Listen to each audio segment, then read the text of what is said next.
on July 5th, as we've heard earlier, and the new Range Rover will be quickly followed by the Range Rover Sport on the same MLA platform. Both will have plug-in variants. JLR already offers a plug-in model of the current Range Rover and the Range Rover Sport, which uses the 7B platform and is readying a plug-in hybrid version of the Range Rover Rogue, which uses an updated version of the 7A platform. Flexible architecture such as MLA save money compared to building a separate platform for a pure electric car, but also bring compromises. For example, the need to incorporate a combustion engine means engineers cannot extend the cabin too much further forward to give passenger space, something that is easy to do on a platform designed just for electric cars. With all the uncertainties surrounding Brexit and with the new factory in Slovakia and so on, I think their production is going to be very unknown or uneven for a while. Just wait and see. I'd agree with that. Adding to the list of countries banning petrol and diesel vehicles, Ireland is going to plans to ban the sale of new petrol and diesel vehicles by 2030 as part of a major strategy to protect the environment. The aim is to ensure that all new cars and vans on Irish roads in 11 years' time are electric vehicles.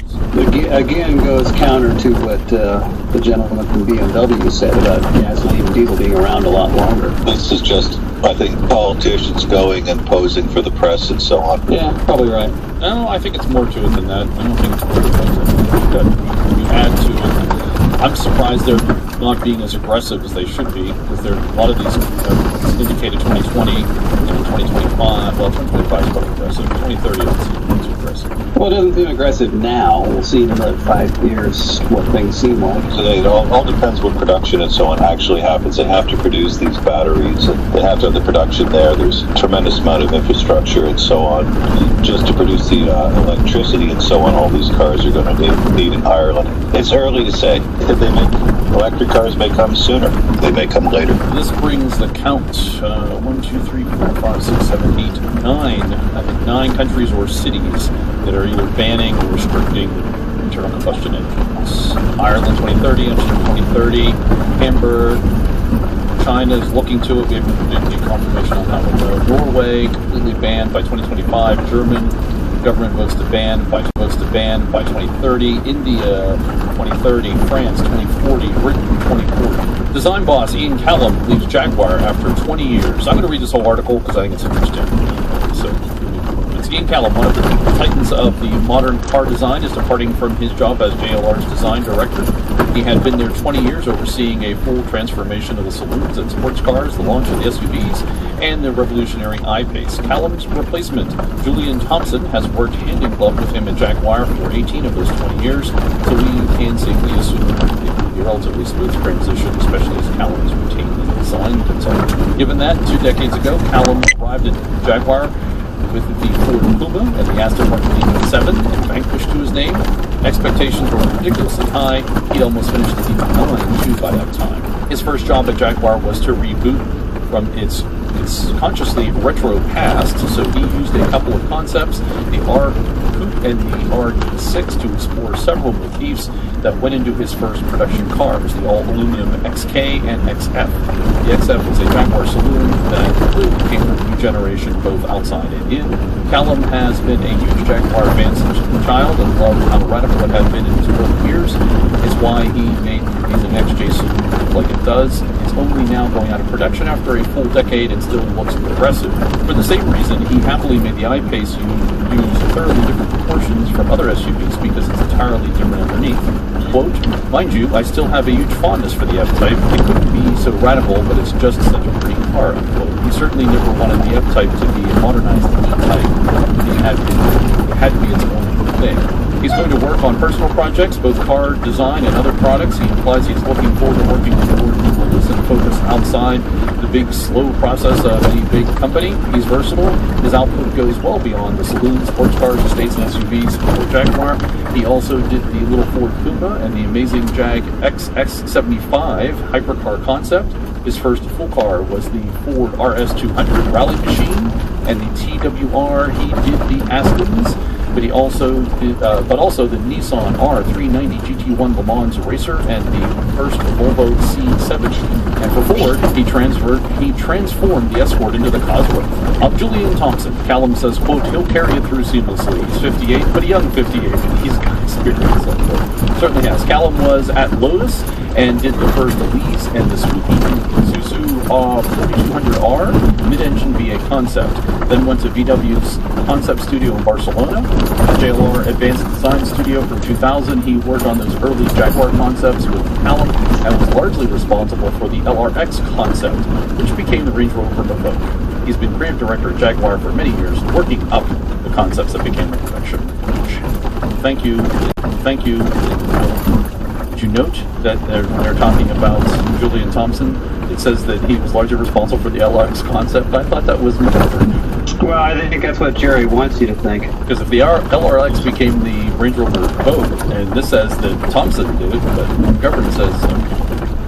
Yeah, it was one of the most successful new models. Yeah, absolutely. So it seems to me that they might, Julian Thompson might make a good replacement for Jerry McGovern. Maybe at one point he might be in charge of both design houses. Or he quickly grooms a replacement in Jag so he can move over and take over for McGovern. I'll move on to some model reviews. The explosive 2019 Land Rover Range Rover Sport SVR. This is Josh Max from Forbes.com. I was expecting an SUV, but was instead delivered a belching 7,768 T-Rex with a supercharged V8 engine and 575 horses at my disposal.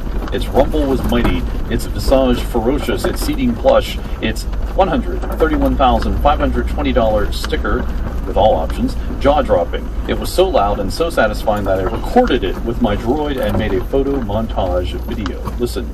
So if you go out to the article, Forbes.com, you can listen to it. Actually, it does sound really great. He goes on, very nice, but why $131,520? The first few days were spent scratching the head over this. Majestic, sure. Fast, unquestionably. But $131,000 simoleons? How come? By test end, I knew why. Beyond the Range Rover's tank-like flavor and awesome power, there are other impressive aspects you can't see by the naked, uninformed eye. Go out and check out the article to read out a little more about what he talked about. It's all about the interior. It was a nice read. It still, I think, costs twice what it should. Yeah, that's what he was kind of getting after. What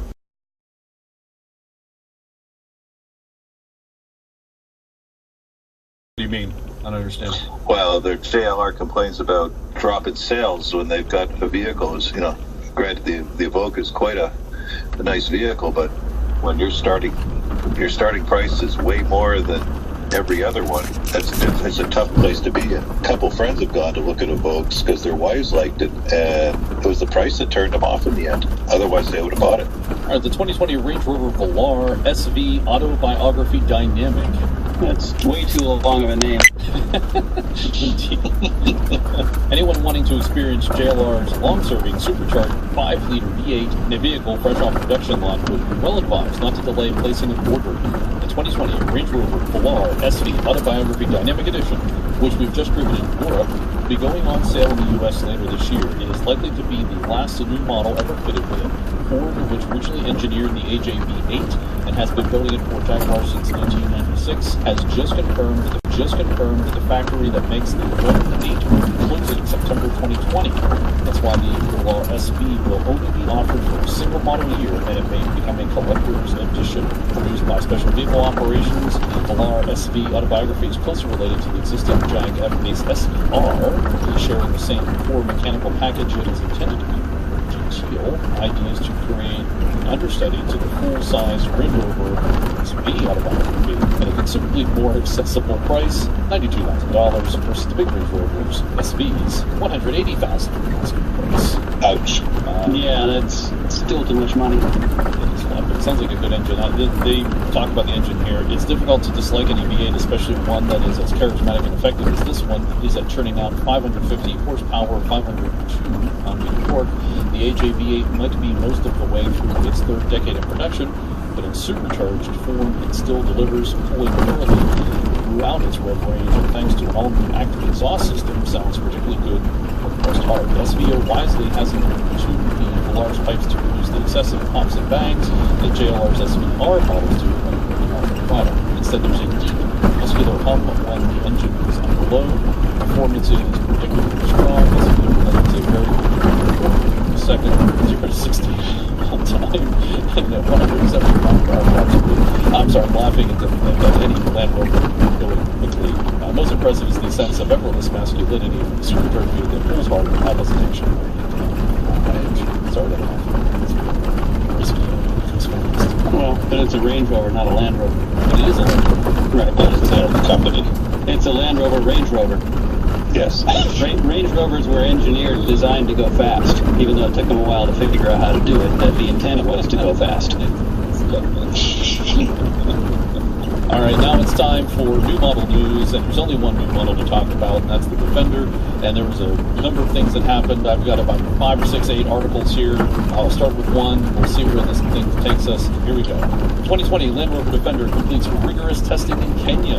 Land Rover recently wrapped up testing of the 2020 Defender in Kenya. In the process, daily part for lion conservation and the unique testing program. The new Defender was driven by operatives from Tusk, an African initiative focused on the conservation of animals throughout Kenya. Defender was put through a series of tests, including pulling heavy loads and tracking radio-collared lions through the 14,000-hectare Warana Conservancy.